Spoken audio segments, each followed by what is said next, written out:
2018 Toyota Camry is all new, and it seems to mark an all-new direction for America's best-selling car. For years, there was a huge disconnect between how critics and car shoppers viewed the car. Buying the Camry was safe. The car was reliable, reasonably affordable, and would have decent resale value. It was also a totally underwhelming vehicle to drive and live with. It was soft, full of cheap plastic, and handled like a small boat in a storm. That's not the case with the new model. Toyota and Lexus both have been vocal about improving their images in the eyes of enthusiasts. The new Camry shows the car can possess all the traits Toyota owners expect while improving the overall product. It's no longer a distant runner behind the competition from Honda, Mazda, Ford and Hyundai. The Associated editor Joel Stocksdale, "I came away quite impressed with the new Camry, especially with the V6.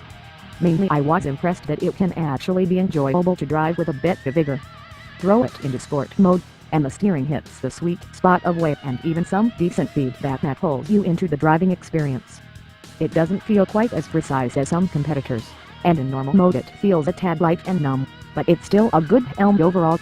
The body stays pretty flat for a mid-size family car, too. And with the V6, you've always got plenty of grunt, and the delivery is very smooth. Toyota could do a little more work smoothing the V6 out. I rather like the way the interior looks.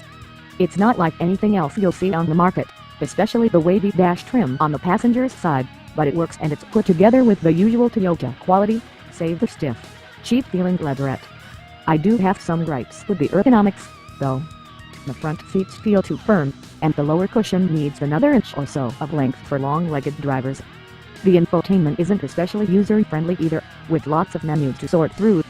Toyota also needs to give up on its Entune app for infotainment integration and adopt Apple CarPlay and Android Auto. But overall, the Camry is a strong competitor in the mid-size sedan segment, and it finally has a bit of soul, too. What a wonderful powertrain! It seems like every automaker is moving toward forced induction, so driving the car with a smooth, naturally aspirated V6 is supremely refreshing. The Camry's 301 horsepower comes just shy of redline, so it really pulls all the way to the top. The 8-speed automatic is smooth and quick and doesn't feel like it's tuned to eke out every last bit of fuel economy like some other Toyota automatics. Tacoma, I'm looking at you. The thing is, the Camry has really never had a huge problem in the powertrain department. It's the rest of the car, styling, interior quality, driving dynamics, etc.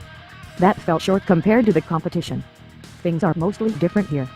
I'm still not a fan of the Camry's styling, but the interior no longer feels like an experiment in plastics engineering. Yes, the infotainment system feels a generation behind, but it's reasonably responsive and generally easy to use. The seats are comfortable, though headroom seems limited.